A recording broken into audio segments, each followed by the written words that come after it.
एक बार किसी ने ओशो से पूछा कि बार बार किसी मंत्र को दोहराने से क्या हम मुक्ति नहीं पा सकते हैं। इसके जवाब में वह कहते हैं कि मुक्ति पाई नहीं जा सकती है, क्योंकि मुक्ति किसी प्रकार की कोई उपलब्धि नहीं है। मुक्ति कोई ऐसी मंजिल नहीं है जिसको हमें पाना है, जहां तक चलकर आपको जाना है और बस पहुंचकर रुक जाना है। अगर हम सही मायने में मुक्ति को समझें तो यह हमारा स्वभाव है।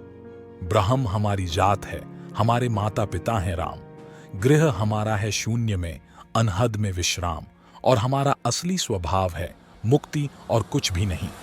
ओशो कहते हैं, मुक्ति को सिर्फ पाने की भाषा में मत सोचना, क्योंकि यह जो पाने की भाषा है वह लोभ की भाषा है, और जहां पर लोभ का आगमन हो जाता है वहां मुक्ति मिलना बहुत मुश्किल है। लोभ ना होना ही मुक्ति की आधारशिला है। सिर्फ अहंकार ही पाने की भाषा में सोचता है, और इंसान हमेशा कुछ ना कुछ पाने की होड़ में ही लगा रहता है। मैं धन पालूं, एक पद पालूं, और कुछ दिनों बाद इन सब चीजों से ऊब जाता है, तो वह अंत में पाता है कि इन सब को पा लेने से भी कुछ हासिल नहीं होता। फिर वह सोचने लगता है कि चलो अब मैं परमात्मा को ही पालूं, मोक्ष पालूं, स्वर्ग को पालूं, यह पालूं, यह नहीं तो वो चीज पालूं। आखिर में बस मुझे मुक्ति भी मिल जाए, निर्वाण मिल जाए, सत्य की प्राप्ति हो जाए। विषय तो बदल गए, परंतु धन नहीं, पद नहीं। बस धन की जगह ध्यान आ गया और पद की जगह परमात्मा आ गए।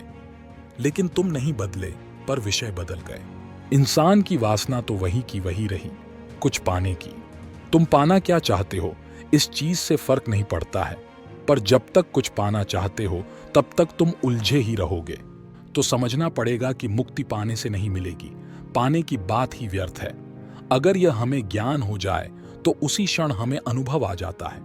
यह ना तो कल होगा ना परसों होगा, परंतु उसी क्षण जहां पर आप बैठे हैं आपको अनुभव हो जाएगा।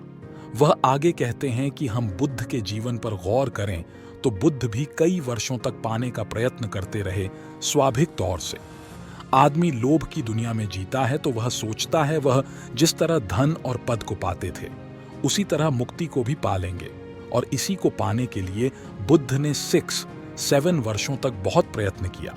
बुद्ध ने सब कुछ किया जो उस ज्ञानी पुरुषों ने कहा कि यह सब करो बुद्धत्व को पाने के लिए।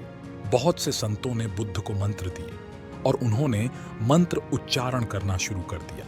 किसी ने बोला उपवास करो तो वह भी कर लिए, किसी ने कुछ कहा तो किसी ने कुछ, किसी ने बोला तपस्या करो तो वह सब भी किया। बुद्ध एक राजकुमार थे और देखने में बहुत ही सुंदर थे। तपस्या इतनी करी कि देखते ही देखते हद से ज्यादा कमजोर हो गए और एकदम सूख गए। और किसी ने तथागत अर्थात बुद्ध से बोला कि धीरे धीरे भोजन भी कम करते जाओ, इतना कम कि केवल एक चावल का दाना ही ग्रहण करना है, तो वह भी उन्होंने किया। बुद्ध ने उनकी बात मान ली और केवल एक चावल का दाना ही ग्रहण करने लगे। एक नदी है जिसका नाम है निरंजना।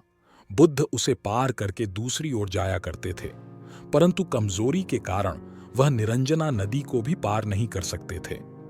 ओशो कहते हैं कि वह निरंजना नदी को देखने भी गए थे कि ऐसी कौन सी नदी है जिसे बुद्ध पार नहीं कर पाए। बुद्ध जैसे महापुरुष ने तो कई भवसागर पार कर लिए, पर एक नदी पार कैसे नहीं कर पाए, यह कैसी विडंबना है। जब उन्होंने वहां देखा तो वहां तो केवल एक छोटी सी नदी है, सिर्फ घुटने तक पानी था और कुछ नहीं। परंतु बुद्ध इसीलिए उस छोटी सी नदी को पार नहीं कर पाए क्योंकि खाना ना खाने की वजह से उनके अंदर कमजोरी बहुत थी। बुद्ध केवल इतना ही कर पाए कि नदी के किनारे एक लकड़ी के सहारे खड़े रहकर नदी को निहारते रहे, परंतु नदी पार नहीं कर पाए।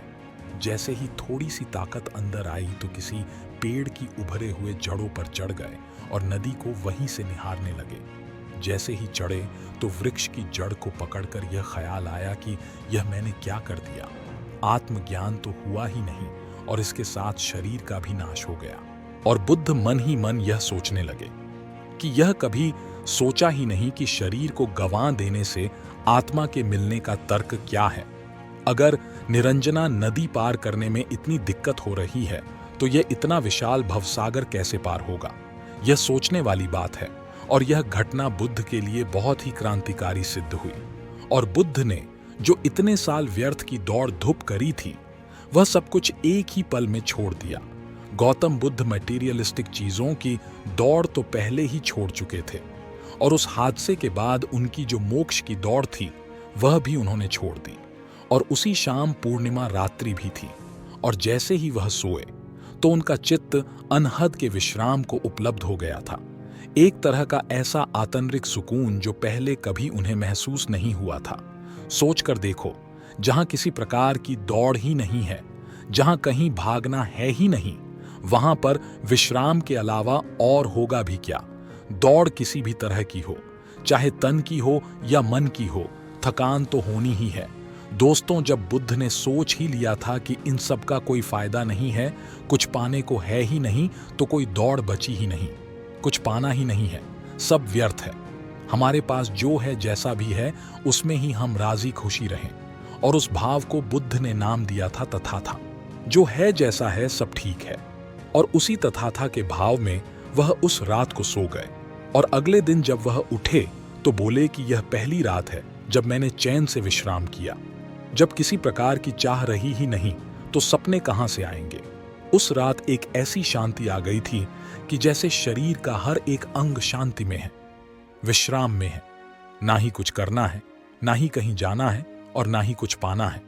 जैसे जैसे वक्त बीतता गया तो यह एहसास हुआ कि जीवन की कोई चाह बची ही नहीं।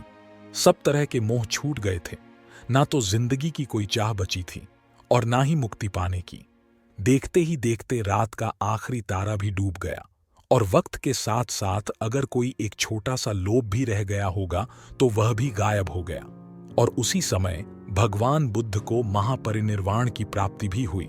और इसे ही कहते हैं अनहद में विश्राम को पाना। तथागत को जब एक शून्य की प्राप्ति हुई तो उसी शून्य में घर भी मिल गया।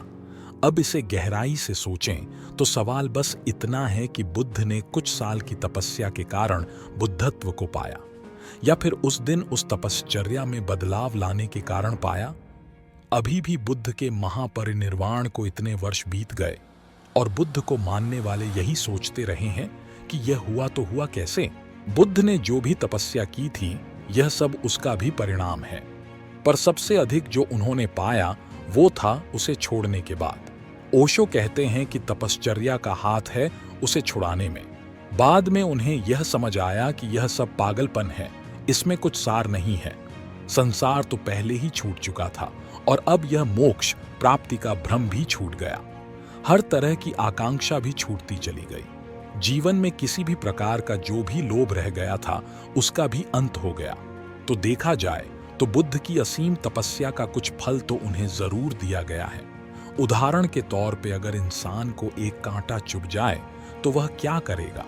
वो इतना करेगा कि किसी दूसरी नुकीली चीज से उस कांटे को निकाल फेंक देगा और अंत में दोनों की ही जरूरत नहीं पड़ती। क्या ऐसा कभी होता है कि हम जिस नुकीली चीज से उस कांटे को निकालते हैं उसे धन्यवाद देते हैं कि आप नहीं होते तो हमारा क्या होता? ऐसा है क्या? ऐसा बिल्कुल भी नहीं है। दोस्तों, हम उस कांटे को तुरंत ही साइड कर देते हैं कि ईश्वर ना करे इसकी जरूरत दोबारा कभी पड़े। इसी तरह जो एक बेकार की बात मन में बैठी हुई थी कि पाने से परमात्मा मिलेगा, ऐसी बात भी बुद्ध के मन से अच्छे से निकल गई। बस हमें इस बात की संतुष्टि होनी चाहिए कि परमात्मा हमें मिले हुए हैं। यह पाने की चाह जैसे ही खत्म हुई कि सब कुछ पा लिया। यह बात हम समझ लें कि हमने परमात्मा को किसी भी हाल में खोया नहीं है, पाया तो हुआ है ही।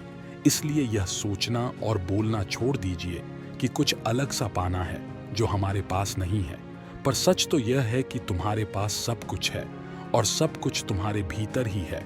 एक बार गहराई में जाकर तो देखो, वहीं पर सब दूध का दूध, पानी का पानी हो जाएगा। फ्रेंड्स, अगर आपको हमारा कार्य पसंद है तो चैनल को लाइक, शेयर और सब्सक्राइब जरूर करें।